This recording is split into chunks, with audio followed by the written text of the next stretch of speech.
ओम नमः शिवाय भक्तों, हमारे YouTube चैनल भक्ति सागर में आपका बहुत बहुत स्वागत है। भक्तों, कर्म से बदल जाते हैं भाग्य।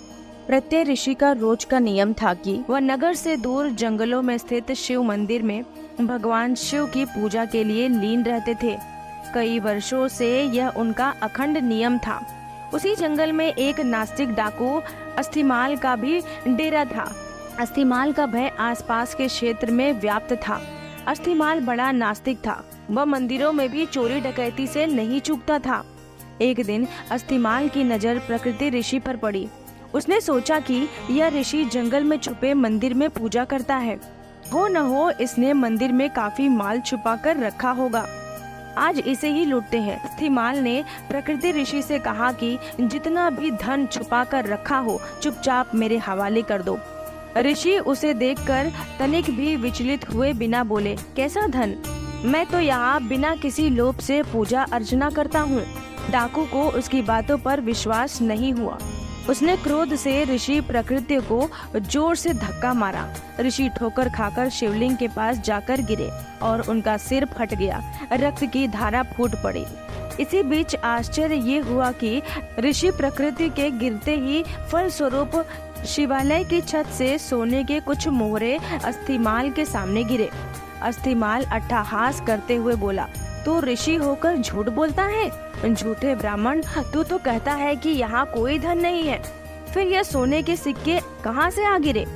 अब अगर तूने मुझे सारे धन का पता नहीं बताया तो मैं यही पटक पटक कर तेरे प्राण ले लूंगा। प्रत्येक ऋषि करुणा में भरकर दुखी मन से बोले, हे शिव जी, मैंने पूरा जीवन आपकी सेवा पूजा में समर्पित कर दिया, फिर ये कैसी विपत्ति आन पड़ी? प्रभु मेरी रक्षा करें। जब भक्त सच्चे मन से पुकारते तो भोलेनाथ क्यों न आते? महेश्वर तत्क्षण प्रकट हुए और ऋषि को कहा कि इस होनी के पीछे का कारण मैं तुम्हें बताता हूँ। यह डाकू पूर्व जन्म में एक ब्राह्मण ही था। इसने कई कल्पों तक मेरी भक्ति की, परंतु इससे प्रदोष के दिन एक भूल हो गई। यह पूरा दिन निराहार रहकर मेरी भक्ति करता रहा। दोपहर में जब इसे प्यास लगी तो यह जल पीने के लिए पास के ही एक सरोवर तक पहुँचा।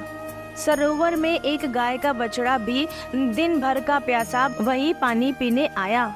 तब उसने उस बछड़े को कोहनी मारकर भगा दिया और स्वयं जल पिया। इसी कारण इस जन्म में यह डाकू हुआ। तुम पूर्व जन्म में मछुआरे थे।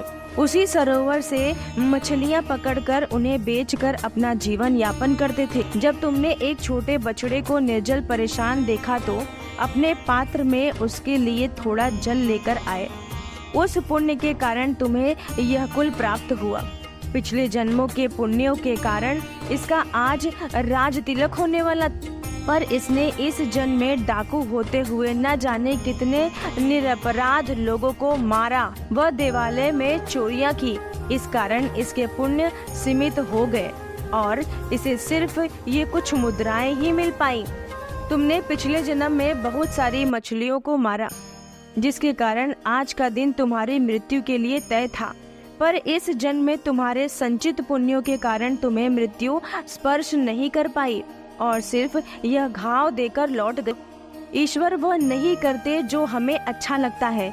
ईश्वर वह करते हैं जो हमारे लिए सचमुच अच्छा है।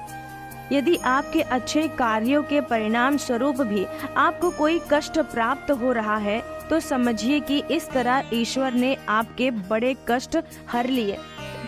हमारे दृष्टि सीमित है, परंतु ईश्वर तो लोक परलोक सब देखते हैं, सबका हिसाब रखते हैं।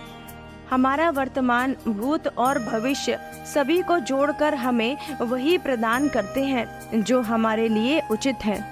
भक्तों, कैसी लगी आपको ये कहानी? अगर आपको ये कहानी अच्छी लगी हो तो कमेंट में ओम नमः शिवाय जरूर लिखिएगा।